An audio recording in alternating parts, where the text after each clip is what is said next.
How to add new user in Git repository. If you're interested to see the same video in English or Hindi, link is in the video description.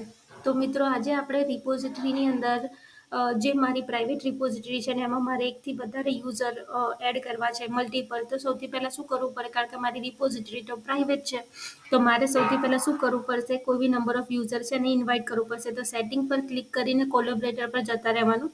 અહીંયા જો તમને એક button બતાવે છે add people કરીને, અહીંયા જઈને તમારે જે કોઈ બી યુઝરના આ રિપોઝિટરીમાં કન્ટ્રીબ્યુટ કરાવો છે એનું નામ અહીં લખવું પડશે કે ભાઈ જે કોઈ બી નામ લખવું હોય. અત્યારે હાલ મને મગજમાં કંઈ આવી નહીં રહ્યું એટલે મેં ગમે તે ઈમેલ એડ્રેસ લખી દીધું છે.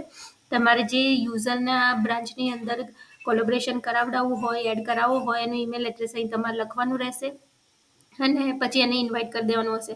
હવે જેવું તમે અહીં ઈમેલ એડ્રેસ લખશો એટલે એ યુઝરના મેલ અકાઉન્ટની અંદર જીમેલમાં કે જે કંઈ બી હોય ત્યાં એક મેલ જશે. જેમ કે અત્યારે હાલ જો મને બતાવે છે આ રહ્યું કે ભાઈ આ યુઝર આ ઈમેલ એડ્રેસ આવ્યું, ઇન્વાઇટ આવ્યું. અહીંયા મને બતાવશે કે ભાઈ આ ઇન્વાઇટ જે છે 7 દિવસ માટે છે. જો તમે 7 દિવસમાં ઇન્વાઇટ એક્સેપ્ટ ના કરો તો ઇન્વાઇટ એક્સપાયર થઈ જાય, બરાબર. વ્યૂ ઇન્વાઇટ પર તમારે ક્લિક કરવાનું રહેશે. એટલે તમે છે કે હવે જો ઇન્વાઇટ એક્સેપ્ટ કરો તો એનો મતલબ એ થયો કે તમે આ રિપોઝિટરીના પાર્ટ થઈ ગયા. હવે આ રિપોઝિટરીની અંદર તમે આગળ જતા તમારા કોડ જે છે પુશ કરી શકો છો, કમિટ કરી શકો છો, બરાબર.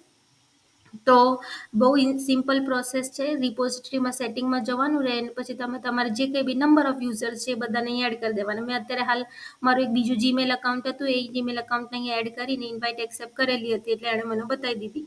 તો 2 અકાઉન્ટ અત્યારે હાલ આ રિપોઝિટરીમાં 2 જણ થયા, એક હર્ષદા પરમાર વાળું ને એક આ લર્ન કોડિંગ વાળું. તો 2 કોડથી આપણે હવે કોડ કમિટ અને પુશ કરીશું. તો જેવા 2 યુઝર કામ કરે ને તો કન્ફ્લિક્ટ આવે. એ તો નેક્સ્ટ વિડીયોની અંદર આપણે જોઈશું કે જ્યારે 2 યુઝર એક જ રિપોઝિટરી પર કામ કરતા હોય અને કોડની અંદર કન્ફ્લિક્ટ આવે, કોઈને બીજું કર્યું તો કેવી રીતે સોલ્વ થાય એ